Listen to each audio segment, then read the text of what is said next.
Good morning, student. Today we are going to attend the economic class. We are going to start a new chapter, chapter number 8 of part B. Name of the chapter is Concept of Cost. Topic covered in this video, that is define cost, explain TC, TFC, TVC, relationship between TC, TFC and TVC, explain AC, ABC, AFC, relationship between AC, ABC and AF and concept of MC. Note students, if you have any doubt in your chapter you can email on your class email ID. अगर आपको इस chapter में कोई भी problem है, you can email on your class email ID. So students, we are going to start our chapter number, name of the chapter is cost. Now we are going to start from the define of cost. Cost क्या होती है? Cost का मतलब होता है total expenditure जो हम लोग जो टोटल एक्सपेंडिचर किसका, जब हम किसी गुड कमोडिटी को जब हम किसी कमोडिटी को प्रोड्यूस करते हैं, जो कितना खर्चा हमारा हुआ उसको हम लोग क्या कहते हैं? कॉस्ट.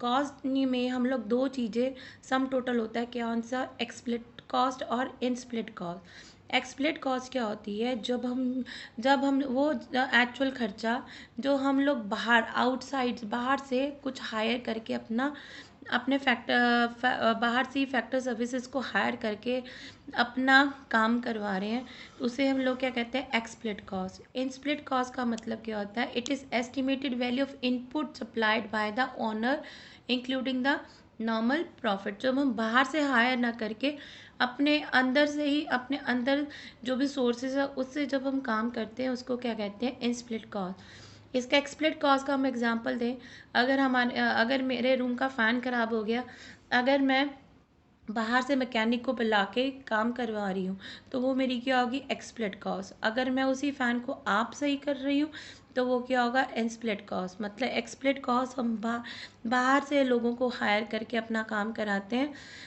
और इनस्प्लिट कॉस्ट हम अंदर से ही अपना उसको काम को हम लोग कर लेते हैं, बाहर से हमें हायर करने की लोड़ नहीं पड़ती है. सो जो कॉस्ट है, इन दोनों कॉस्ट को हम जब प्लस करते हैं तो वो मेरा क्या बन जाता है? That is the define of cost. So cost in the economic, अगर इकोनॉमिक्स में हम लोग इसकी डिफाइन को देखें तो ये इंक्लूड करता है एक्चुअल एक्सपेंडिचर ऑन इनपुट, कितना खर्चा एक्चुअल एक इनपुट पे हुआ. इनपुट मीन्स रॉ मटेरियल, और imputed value of input supplied by the owner, और उसके ऊपर उसने कितनी वैल्यू हुई है इनपुट की, सप्लाइड की है ऑनर ने, उसे हम लोग क्या कहते हैं? कॉस्ट. एक्चुअल एक्सपेंडिचर क्या होगा हमारा? एक्सप्लिट. और जो इनस्प्लिट किया हुआ imputed value of input supplied by the owner, उसे हम लोग क्या कहते हैं? Cost. Now what is a cost function? Cost function क्या होता है? The relationship between the cost and output is known as cost function. जब हम cost और output का जब हम relationship करते हैं उसे हम क्या कहते हैं? cost function. तो cost function refers to the functional relationship between cost and output. इसका formula क्या होता है? C is a function of output. C means cost, C means cost, Q means quantity or output, F means function. This is called cost function. Next is opportunity cost. Opportunity cost का मतलब क्या होता है? The opportunity cost is a cost of next best alternative foregone. अब और तुम्हारी कौन सी best next alternative है, मतलब इसके बाद अगर आपको कौन सी नेक्स्ट बेस्ट ऑल्टरनेटिव जो मिलेगी आपको, उसे हम लोग क्या कहते हैं? Opportunity cost. Four next is short run cost. Short run cost में हम लोगों ने क्या करना है? फिक्स्ड कॉस्ट और वेरिएबल कॉस्ट. शॉर्ट रन में हमने क्या करनी है? फिक्स्ड कॉस्ट और variable cost. Now we are going to start from our fixed cost. तो फिक्स्ड कॉस्ट और वेरिएबल कॉस्ट पहले हम टोटल में करेंगे, फिर एवरेज में करेंगे. So we are going to start from the total fixed cost. Total fixed cost, total fixed cost से करने से पहले हमें we are going to start TC. TC means total cost. Total cost कैसे निकाल सकते हैं हम लोग? T is equal to TC is equal to TFC plus TVC. TFC means total fix cost plus TVC means total variable cost. जब हम total fix cost और variable cost को प्लस करेंगे वो क्या बन जाएगा हमारा? Total cost. So we are going to start it from total fixed cost. Total fixed cost क्या होती है? टोटल फिक्स्ड कॉस्ट एक ऐसी कॉस्ट होती है जो कि हमेशा क्या रहती है? फिक्स्ड रहती है, और जो आउटपुट के साथ कभी भी चेंज नहीं होती। मतलब अगर आपका आउटपुट ज़ीरो है तब भी टोटल फिक्स कॉस्ट आपकी क्या रहेगी? सेम रहेगी। मतलब ये कभी भी चेंज नहीं होती with a change in the output. मतलब इसमें एग्जांपल कैसे? Interest on the loan, salary of fix staff, insurance premium, ये सारे किसके अंडर आते हैं? TFC। इसके अदर नेम क्या है? Supplementary cost, overhead cost, indirect cost, journal cost, over unavoidable cost, ये इसके अनदर नेम है। पेपर में इन नामों से भी आपको पूछा जाएगा। अगर पेपर में सप्लीमेंट्री कॉस्ट आ गया, इसका मतलब क्या है? आपसे क्या पूछा गया? टोटल फिक्स्ड कॉस्ट जो कभी भी चेंज नहीं होती with the change in the output. आपने सबसे पहले डिफाइन लिखनी है, then you are going to write down one example, उसके बाद you are going to make the schedule. अब आपको शेड्यूल एक बार ही लर्न कर लिया, उसके बाद जब भी टोटल फिक्स कॉस्ट आएगी तो आपने यही शेड्यूल बनाना है जितने भी आगे क्वेश्चंस आएंगे। ये क्या आपका आउटपुट 0 1 2 3 4 5, और TFC हमेशा क्या रहती है? सेम, कभी भी चेंज नहीं होती। So we are going to take a 12 over here, और ये हमेशा क्या है? सेम है। देखो आउटपुट हमारा 0 फिर भी टोटल फिक्स कॉस्ट आपकी क्या है? 12। मतलब आउटपुट 0 होगा तब भी टोटल फिक्स क्या रहेगी? हमेशा सेम रहेगी। ये कभी भी चेंज नहीं होती with the change in the output. Then you are going to make the diagram. Total fix cost हमेशा हॉरिजेंटल स्ट्रेट लाइन रहती है। क्या रहती है? हॉरिजेंटल स्ट्रेट लाइन, जो कि पैरेलल होती है किसके? एक्स एक्सिस पे। किसके पैरेलल होती है? एक्स एक्सिस के पैरेलल होती है, और हमेशा सेम रहती है at all level of output. जैसे जितना भी आउटपुट है बट उसका लेवल क्या रहेगा? हमेशा सेम। आपने जब भी एक्सप्लेनेशन लिखनी है सबसे पहले आपने क्या लिखना है? डायग्राम बनाने के बाद ओ एक्स एक्सिस पे क्या आपका आउटपुट, ओ वाई एक्सिस पे क्या? Total fixed cost. उसके बाद आपने एक्सप्लेनेशन लिखनी है कि TFC हमेशा हॉरिजॉन्टल स्ट्रेट लाइन रहती है, और हमेशा पैरेलल किसकी होती है? एक्स एक्सिस के, और हमेशा सेम रहती है at all level of reduction. ये थी अपनी total fixed cost. Now next is total variable cost. Total variable cost क्या होती है? जो हमेशा वेरी करती है with the change in the output. ये चेंज होती है with the change in the output, और ये ज़ीरो भी और ये टोटल वेरिएबल कॉस्ट ज़ीरो भी हो सकती है। टोटल फिक्स कॉस्ट कभी भी ज़ीरो नहीं होती, पर टोटल वेरिएबल कॉस्ट ज़ीरो भी हो सकती है। Example power, fuel, wages of the casual labour. इसका अनदर नेम क्या है? Prime cost, direct cost, avoidable cost. इसके बाद आपने क्या बनाना है? इसका शेड्यूल। फर्स्ट आपने डिफाइन लिखनी है, then example, and then you are going to make the schedule. That is output 0 1 2 3 4 5, और TVC क्या आपकी? 0 6 10 15 24 35। ये आपको लर्न करना पड़ेगा। आपको क्या क्या ये शेड्यूल आपको क्या करना पड़ेगा? लर्न करना पड़ेगा। Now from this schedule you can see that जब आउटपुट 0 है तो TVC भी क्या है? 0 है। जैसे जैसे आउटपुट बढ़ता जाएगा TVC भी क्या होती जाएगी? बढ़ती जाएगी। मतलब अगर आपका आउटपुट 0 है तो TVC भी क्या आएगी? 0, पर टोटल फिक्स्ड कॉस्ट कभी भी 0 नहीं होती। टोटल वेरिएबल कॉस्ट 0 हो सकती है जब आउटपुट क्या आएगा? 0। तो TVC लर्न करोगे आप, क्या है? 0 6 10 15 24 35। अब आपको एक बार TVC लर्न होगी, उसके बाद जहाँ पे भी आपने TVC अगर आपको शेड्यूल बनाना है तो आपने यही TVC को इनकी वैल्यूज़ लर्न करनी है। जो TVC है वो हमेशा क्या होती है? इन्वर्सली S होती है। इसकी शेप क्या है? Inversely S। जो TVC है ऑरिजिन से स्टार्ट होती है, क्योंकि जब आउटपुट 0 है तो TVC भी क्या होगी? 0।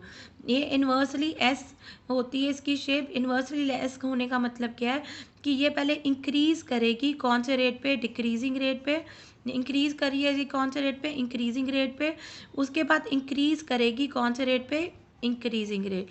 इसका इन्वर्सली एस होने का शेप होने का क्या रीज़न है? कि ये हमेशा पहले क्या करती है? इंक्रीज करती है ना डिक्रीजिंग रेट पे, उसके बाद इंक्रीज करती है इंक्रीजिंग रेट पे। अगर हम लोग इसका डिफरेंस देखें तो इन दोनों का डिफरेंस क्या आ रहा है? 4, उसके बाद कितना आ रहा है? 5, और उसके बाद ये क्या होता है? इसका डिफरेंस क्या होता जा रहा है? बढ़ता जा रहा है। इसका मतलब क्या हुआ? जो TVC की इन्वर्सली एस शेप होने का रीज़न क्या है? कि वो इंक्रीज़ कर रही है डिक्रीजिंग रेट पे, उसके बाद इंक्रीज़ करेगी इंक्रीजिंग रेट पे। So students we have completed a total variable cost. इसमें आपने पहले डिफाइन लिखनी है, देन शेड्यूल, देन डायग्राम, फिर डायग्राम की आपने एक्सप्लेनेशन लिखनी है। और टीवीसी ज़ीरो हो जाती है जब आउटपुट क्या होएगी आपकी, zero. Now we are going to do the total cost. Total cost क्या होती है? Total expenditure incurred by a firm on the factor of production required for the production of a commodity. जो खर्चा एक firm raw material पे या किसी factor production के ऊपर करती है ताकि वो अपने प्रोडक्शन करे गुड़ की, उसको हम लोग क्या कहते हैं? Total cost. टोटल कॉस्ट कैसे निकालते हैं? अभी मैंने अभी पीछे भी बताया, TC is equal to TFC plus TVC. TFC means total fixed cost, total plus total variable cost. इन दोनों का जब हम प्लस करेंगे वो क्या निकल जाएगा आपका ना, total cost. So we have done the define and then the formula. Now after the define we are going to make the schedule. Schedule आपका 0 1 2 3 4 5। अभी मैंने आपको पीछे भी बताया कि टोटल फिक्स कॉस्ट आपने एक बार ही लर्न कर लिया, उसके बाद जब टोटल फिक्स कॉस्ट पूछी जाएगी तो आपने 12 12 12 भी लेनी है, टोटल वेरिएबल कॉस्ट भी सेम। अब हम इन दोनों को प्लस करेंगे, वो क्या बन जाएगा हमारा, टीसी। वो क्या बन जाएगा हमारा, TC. After this schedule you are going to make the diagram. Diagram में आपने पहले क्या बनाना, आपने ओ एक्स एक्सेस पे लिखना आउटपुट, और यहाँ पे क्या लिखोगे, टीसी टीएफसी और टीवीसी, टीसी टीवीसी और टीएफसी। उसके बाद आपने क्या बनानी है, फर्स्ट हमने ये क्या बनाई, टोटल फिक्स्ड कॉस्ट। ये क्या बनाई, टोटल फिक्स्ड कॉस्ट। उसके बाद हमने बनाई टीवीसी। टीवीसी हमेशा ओरिजिन से स्टार्ट होती है, तो ये आपकी क्या बन गई, टीवीसी। और नेक्स्ट टीसी आपने हमेशा टोटल फिक्स कॉस्ट से किस से स्टार्टिंग पॉइंट से बनानी है, ये आपकी क्या बन गई, टीसी। ये क्या बन गई आपकी, टीसी। फिर आपने इसके डायग्राम की एक्सप्लेनेशन कर देनी है कि टीसी और टीवीसी दोनों की शेप क्या हमेशा इन्वर्सली एस, और टीएफसी हमेशा क्या रहती है, फिक्स्ड रहती है। टीएफसी हमेशा फिक्स्ड रहती है और टीसी और टीवीसी की दोनों की शेप क्या होती है, इन्वर्सली एस। ये पहले इंक्रीज करेंगे डिक्रीजिंग रेट पे, उसके बाद इंक्रीज करेंगे इंक्रीजिंग रेट के। So students we have done the topic of total. The formula of total cost is TC is equal to TFC plus TVC. इन दोनों को जब हम प्लस करेंगे ये क्या निकलेगा अपना, TC. So now we are going to do our next question, that is relationship between TC TFC and TVC। अब तीनों का क्या रिलेशन है? सबसे पहला रिलेशन, फर्स्ट पॉइंट यही है कि टोटल फिक्स कॉस्ट हमेशा क्या रहती है, फिक्स्ड रहती है, और हमेशा हॉरिजेंटल स्ट्रेट लाइन रहती है जो कि पैरेलल होती है ओ एक्स एक्सिस पे। टीएफसी हमेशा क्या रहती है, हमेशा फिक्स्ड रहती है और जो कि हमेशा पैरेलल रहती है किसके, ओ एक्स एक्सिस के। और टीसी और टीवीसी दोनों की शेप क्या होती है, हमेशा इन्वर्सली एस रहती है। दोनों की शेप क्या रहती है, इन्वर्सली एस। और कौन सा लॉ लगता है हमेशा, law of variable proportion. Law of variable proportion. इन दोनों का जो पॉइंट है टीसी और टीएफसी, देखो टीएफसी और टीसी इन दोनों का जो स्टार्टिंग पॉइंट है वो क्या है, सेम है, क्योंकि टीवीसी इस टाइम पे क्या है, हमारी ज़ीरो है। टीवीसी हमारी इस टाइम पे क्या है, ज़ीरो। इस करके इन दोनों का जो स्टार्टिंग पॉइंट है हमेशा क्या रहेगा, सेम। जो वर्टिकल डिस्टेंस है किसका, टीसी और टीएफसी का, टीसी और टीएफसी का, वो क्या रहता है, हमेशा इक्वल रहता है किसके, टीवीसी के। किसके इक्वल रहता है, टीवीसी। टीसी और टीएफसी के बीच में देखो टीवीसी है, इन दोनों का जो वर्टिकल डिस्टेंस है किसके बराबर होता है ना, टीवीसी। क्योंकि TVC rise with the increase in the output. जो क्यों, क्योंकि टीवीसी है वो राइज करता है with the rise in the output.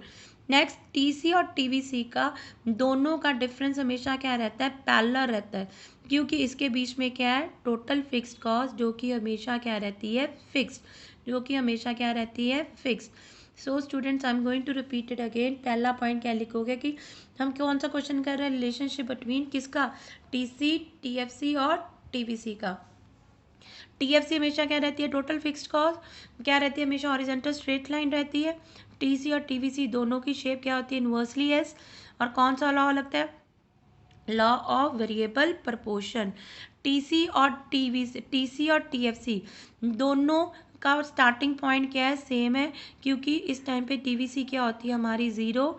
TC और टीएफसी का जो वर्टिकल डिस्टेंस है वो किसके बराबर होती है, टीवीसी का, क्योंकि जो टीवीसी है वो इंक्रीज करती है with increase in the output. TC और टीवीसी का जो पैरेलल डिस्टेंस है ये क्या होता है, सेम, क्योंकि इसके बीच में क्या है, TFC, जो कि हमेशा क्या रहती है, कांस्टेंट। हमेशा वर्टिकल डिस्टेंस आपने किसका देखना है, TC और TFC का। पैरेलल डिस्टेंस क्या देखना है आपने, TC और TVC का। So students, we are completed the relationship between TC, TFC and TVC। पहले आपने TFC के बारे में बताया, फिर TC और TVC की शेप के बारे में बताया। उसके बाद TC इज हमेशा किसके बराबर होती है, TFC, क्योंकि टोटल वेरिएबल कॉस्ट क्या होती है उस टाइम पे 0 होती है। वर्टिकल डिस्टेंस के बारे में हमने किया, और उसके बाद हम लोगों ने पैरेलल डिस्टेंस के बारे में किया। किसका पैरेलल डिस्टेंस होता है, TC और TVC। So students, we are completed the topic of total. Now we are going to start the topic of average cost. Average cost कैसे निकलती है, एवरेज कॉस्ट 3 तरह की होती है, average fixed cost, average variable cost और average total cost. और average और AC कैसे निकालते हैं, AFC plus ABC। AC is equal to AFC plus ABC. AC means average cost, AFC means average fixed cost, or ABC means average variable cost. So students, we are going to start from the AFC. AFC का मतलब क्या होता है, per unit of fix factor. जब हम fix factor का per unit लेंगे वो क्या उसको क्या कहेंगे हम, AFC। और AFC का formula, what is the formula of AFC, that is TFC upon output. TFC upon output, जो टोटल फिक्स कॉस्ट है उसको हम आउटपुट के साथ डिवाइड करेंगे, उसे हम लोग क्या करेंगे, उसके से क्या निकलता है हमारा, AFC। So student, after this define you are going to make the schedule वही 0 1 2 3 4 5। अब फिर TFC आ गया। TFC हमने लर्न करी है क्या, 12 12 12। मतलब अब हमने क्या निकालनी, AFC कैसे निकालें, इन दोनों को हम लोग क्या करते रहेंगे, डिवाइड करेंगे, तो हमारा क्या आ जाएगा, AFC। अब देखो from that schedule you can see कि हम जो AFC है वो क्या करती जा रही है, फॉल करती जा रही है। AFC क्या करती है, हमेशा फॉल करती है। और AFC की जो शेप है वो हमेशा क्या रहती है, रेक्टेंगुलर हाइपर बोला। रेक्टेंगल हाइपरबोला मीन्स कि जो the area under AFC curve वो हमेशा क्या रहती है, same at the different point. जितना भी जो भी एरिया अंडर इसके नीचे जो पॉइंट्स हैं वो हमेशा क्या रहते हैं, सेम रहते हैं। तो पहले हमने शेड्यूल बनाना है, पहले हमने डिफाइन लिखनी है, then formula, then we are going to make the schedule. After this schedule we are going to do the diagram. जब हमने अब we are going to do the diagram of total fixed cost. जो AFC की जो shape होती है वो हमेशा क्या रहती है, स्लोप्स डाउनवर्ड रहती है। और इसकी शेप क्या होती है, रेक्टेंगुलर हाइपरबोला। अभी मैंने आपको बताया जो इसके अंडर जितने भी पॉइंट्स हैं वो क्या एरिया है वो क्या रहेगा, हमेशा सेम रहेगा। AFC हमेशा स्लोप्स डाउनवर्ड क्यों रहती है, क्योंकि जैसे जैसे आउटपुट बढ़ता जाएगा AFC हमेशा क्या करती रहेगी, फॉल करती रहेगी। इसकी स्लोप डाउनवर्ड क्यों रहती है, क्योंकि जैसे जैसे हमारा आउटपुट बढ़ेगा, इंक्रीज करेगा, हमारी AFC क्या कर जाएगी, फॉल कर जाएगी। AFC की शेप रेक्टेंगुलर हाइपरबोला मैंने अभी आपको बता ही दिया। जो AFC है वो ना तो X एक्सिस को टच करती है ना ही Y एक्सिस को टच करती है। वो X एक्सिस को क्यों नहीं टच करती, क्योंकि TFC कभी भी 0 नहीं होती, इस करके AFC कभी भी X एक्सिस को टच नहीं करती। और Y एक्सिस को क्यों नहीं टच करती, क्योंकि जब भी हम किसी पॉजिटिव नंबर को 0 के साथ डिवाइड करते तो आंसर हमेशा क्या आता है, इन्फिनिटिव, इस करके वह दोनों को टच, Y एक्सिस को टच नहीं करती। सो मेन पॉइंट यही है कि इसकी शेप हमेशा रेक्टेंगल हाइपरबोला होती है। नेक्स्ट, जैसे जैसे आउटपुट बढ़ेगा AFC हमेशा फॉल करेगी। और नेक्स्ट, ना ये X एक्सिस को टच करती है ना ही ये Y एक्सिस को टच करती है। X एक्सिस को क्यों नहीं टच करती, क्योंकि TFC कभी भी 0 नहीं हो सकती। Y एक्सिस को क्यों नहीं टच कर सकती, जब भी पॉजिटिव नंबर को जब हम 0 के साथ डिवाइड करते हैं तो हमेशा आंसर क्या आता है, infinitive. So next we are going to do the average variable cost, ABC। ABC का मतलब क्या होता है, per unit of variable per unit of variable cost of production. जब हम पर यूनिट वेरिएबल कॉस्ट को लेंगे तो क्या बन जाएगा हमारा ABC। The formula of ABC क्या होती है, TVC upon output, total fix cost upon output. Now the output वही आपकी 0 1 2 3 4 5, और टोटल वेरिएबल कॉस्ट आपको मैंने पीछे ही लर्न करवाई थी, 0 6 10 15 24 15। जब हम इन दोनों को डिवाइड करेंगे तो वो क्या बन जाएगा हमारा ABC। वो क्या बन जाएगा, ABC। एबीसी की शेप हमेशा क्या रहती है, यू शेप्ड रहती है। कौन सी शेप रहती है, यू शेप। यू शेप मतलब पहले ये इंक्रीज करेगी डिक्रीजिंग रेट पे। कौन से रेट पे करेगी, डिक्रीजिंग रेट पे। उसके बाद ये क्या हो जाएगी, कांस्टेंट हो जाएगी। उसके बाद क्या करेगी, इंक्रीज करेगी इंक्रीजिंग रेट पे। पहले मतलब ये क्या कर रही है, इंक्रीज करेगी डिक्रीजिंग रेट पे, ये इंक्रीज कर रही है डिक्रीजिंग रेट पे। फिर उसके बाद ये क्या कर जाएगी, कांस्टेंट हो जाएगी। कांस्टेंट होने के बाद फिर ये क्या करना शुरू कर देगा, इंक्रीज करना शुरू कर देगा। और इसकी शेप भी हमेशा क्या रहती है, यू शेप। इसकी शेप क्यों यू शेप होती है, क्योंकि इसमें लॉ कौन सा लगता है, लॉ ऑफ वेरिएबल प्रपोर्शन। कौन सा लॉ लगता है, लॉ ऑफ वेरिएबल प्रपोर्शन। आप इस एबीसी की शेप क्या, ABC curve is obtained by plotting the point. ABC की शेप हमेशा क्या रहती है, यू शेप्ड होती है। इनिशियली क्या करेगी, ये फॉल करेगी। इनिशियली क्या करेगी, ये फॉल। उसके बाद क्या हो जाएगी, कांस्टेंट। उसके बाद क्या हो जाएगी, इंक्रीज करना शुरू कर देगी। एबीसी क्या करेगी, पहले क्या करेगी, डिक्रीज करेगी, देन कांस्टेंट हो जाएगी, फिर क्या करेगी, इंक्रीज करेगी इंक्रीजिंग रेट पे। इस करके इसकी शेप क्या होती है, हमेशा यू शेप्ड। और इसमें लॉ कौन सा लगता है, लॉ ऑफ वेरिएबल प्रपोर्शन। और next we are going to do that AC. AC का मैंने आपको बताया ही है। एसी क्या होती है, per unit of total cost. जब हम टोटल कॉस्ट को का पर यूनिट निकालेंगे, उसका क्या, उसका फॉर्मूला वो क्या बन जाएगी अपना एसी। एसी मतलब कैसे निकाल सकते हैं, एसी दो तरह से निकाल सकते हैं, टीसी अपॉन आउटपुट, या एसी को हम कैसे निकाल सकते हैं, AC is equal to AFC plus ABC. इन दोनों से भी निकल सकती है एसी, इन दोनों से भी निकल सकती है। After that you are going to make the diagram schedule. वही आउटपुट 0 1 2 3 4 5 और एएफसी आपको पहले आपने निकाल ली हुई थी पीछे, वही 12 6 4 3 2.4। एबीसी आपकी पिछले शेड्यूल में हमने निकाल ली थी 6 5 5 6 7। अब एसी हम दोनों, इन दोनों को क्या करेंगे, हम लोग प्लस करेंगे, एएफसी और एबीसी को। एसी कैसे निकालते हैं, एएफसी प्लस एबीसी। इन दोनों को जब हम प्लस करेंगे वो क्या निकल जाएगा हमारा, एसी। एसी की भी शेप हमेशा क्या रहती है, यू शेप्ड रहती है। एसी और एबीसी इन दोनों की शेप हमेशा क्या रहती है, सेम रहती है। मतलब ये पहले फॉल करेंगे, उसके बाद क्या करेंगे, ये कांस्टेंट हो जाएंगे। उसके बाद फिर ये क्या होना शुरू कर देगा, इंक्रीज होना शुरू हो जाएगा। ये क्या होता है, AC, that is called AC. दोनों की शेप सेम है, सो दोनों की प्रॉपर्टी भी सेम है। दोनों में कौन सा लॉ लगता है, law of variable proportion. ABC भी पहले फॉल किया, कांस्टेंट हुआ, इंक्रीज हुआ। और एबीसी एसी भी क्या करा, फॉल करा, कांस्टेंट हुआ और इंक्रीज हो गया। इसे क्या कहते हैं हम लोग, AC. Now we are going to do the next question, that is marginal cost. marginal cost क्या होती है, मार्जिनल कॉस्ट क्या होता है, जितना एडिशन हम लोग टोटल कॉस्ट में करते जाते हैं और when one more unit of output is produce. तो एडिशन कब कर रहे हैं, जब हम एक और आउटपुट को हम प्रोड्यूस कर रहे हैं, जितना एडिशन होगा वो किस में, टोटल कॉस्ट में, वो क्या बन जाएगा हमारा मार्जिनल कॉस्ट। तो ये किसका फॉर्मूला है, एमसी का। M C N is equal to T C N minus T C N minus one. मतलब जो मार्जिनल कॉस्ट है हमेशा कहाँ से निकलती है, टोटल कॉस्ट में। मैंने आपको पीछे वीडियोस में भी बताया था, मतलब second term minus first term. The another formula of MC कैसे निकाल सकते हैं हम, delta T C upon delta Q.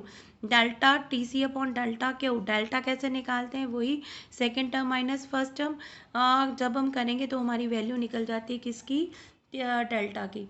तो these are the two formulas of MC. अब एमसी कैसे निकालते हैं, नाउ हम एमसी कैसे निकालेंगे, एमसी में हमें output after this define you are going to make that schedule, that is 0 1 2 3 4 5। फिर आपने टीवीसी बना देनी है। टीवीसी आपको पीछे आपने लर्न ही कर ली हुई है।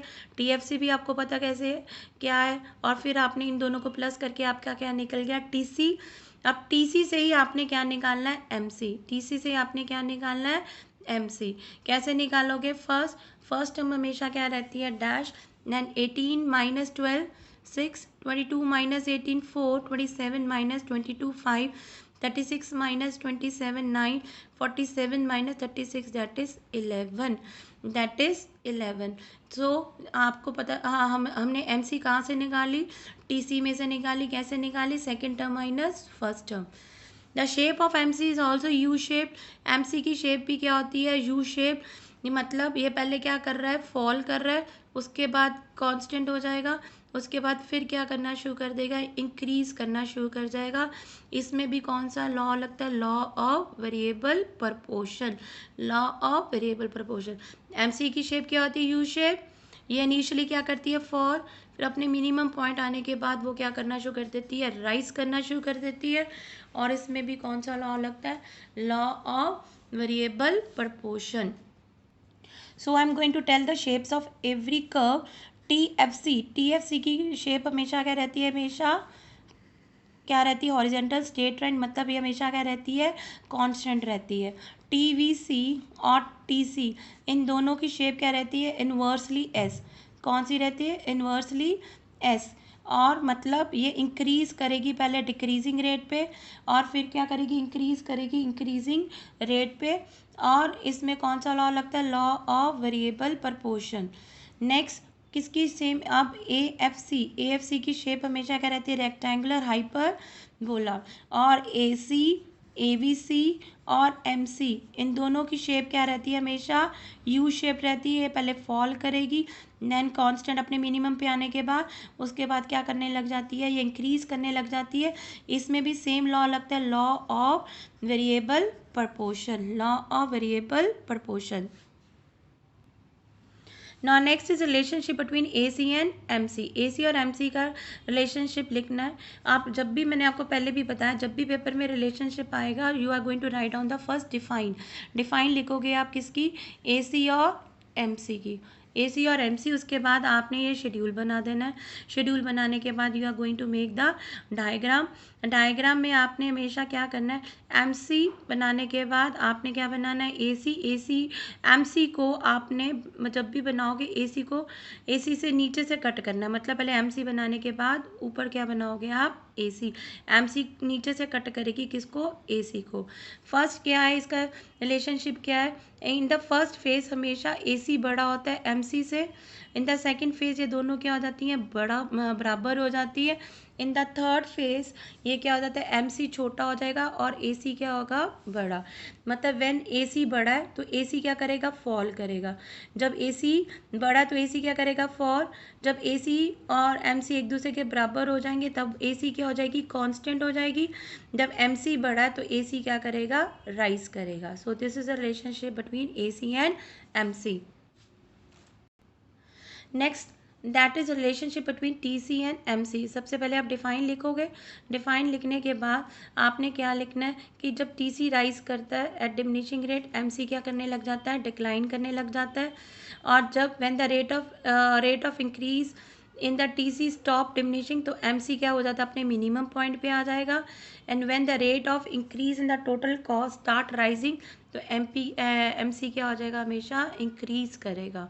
सो this is a diagram of T C. T C की शेप क्या होती है, इन्वर्सली एस। और एम सी की शेप क्या होती है, यू शेप। इसकी इन्वर्सली एस और इसकी U shape. So students, we have completed the chapter cost. If you have any problem, you can ask me in your class. You can easily email me in your class email ID.